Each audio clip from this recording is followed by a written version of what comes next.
নমস্কার, আমরা উত্তরণের পক্ষ থেকে আজ এসেছি আশা হাসদার বাড়ি। আশা হাসদার যে একজন প্রতিবন্ধী মানুষ, যে কথা বলতে পারে না। তো এর আর কেউ নেই, আপাতত ওনার হাজবেন্ড নেই।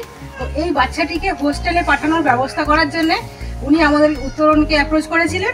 তো উত্তরণের তরফ থেকে আজকে আমাদের কৌশিক স্যার, পীযুষ স্যার আর মঞ্জুদি, আমরা সবাই উত্তরণের তরফ থেকে এখানে এসেছি কি এই বাচ্চাটার যাতে একটু সুবিধা হয়। আর আর্থিক অবস্থা খুবই খারাপ, তো সেই কারণে ওর যাতে হোস্টেলে যাওয়ার পক্ষে একটু পথটা সুগম করতে পারি, বাচ্চারা যাতে ভবিষ্যৎ তৈরি করতে পারে পড়াশোনার মাধ্যমে, সেই জন্য আমরা কিছু জিনিসপত্র, একটা ট্রাঙ্ক, কিছু বিছানাপত্র, মশারি বালিশ, একটা বালতি, মগ, এই ধরনের একটা ফোম, যেগুলো দিয়ে ওর প্রথম শুরু করবে, পড়াশোনা শুরু করবে।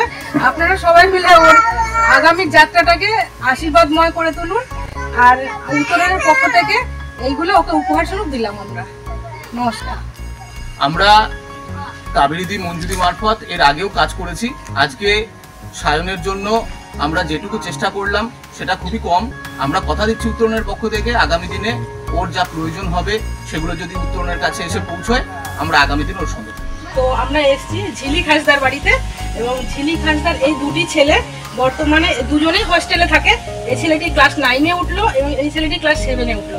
তো ও উত্তরণের কাছে ঝিলিক আমাদেরকে জানিয়েছিল কিছু সাহায্যের জন্য, কি ওর ছেলেদের স্কুলের ফিসটা দেওয়ার জন্য। তো আমাদের সরিদার মঞ্জুদি ওনার ছেলের স্কুলের ফিস দুটো বহন করলো। ওর মায়ের হাতে দাও। আমার তো খুব ভালো লাগছে, কারণ আমি দুটো ছেলেকে ছোট থেকেই হোস্টেলে দিয়েছি পড়াশোনা। তাও মঞ্জুদি আমাকে এমনি অনেক হেল্প করে এমনিও, কিন্তু এই ছেলেদের পড়াশোনার টাকা এই মাসে আমি দিতে পারছি না হোস্টেলে, তাই মঞ্জুদিকে বলেছিলাম, তো দিয়েছে। আমার তো খুব ভালো লাগলো।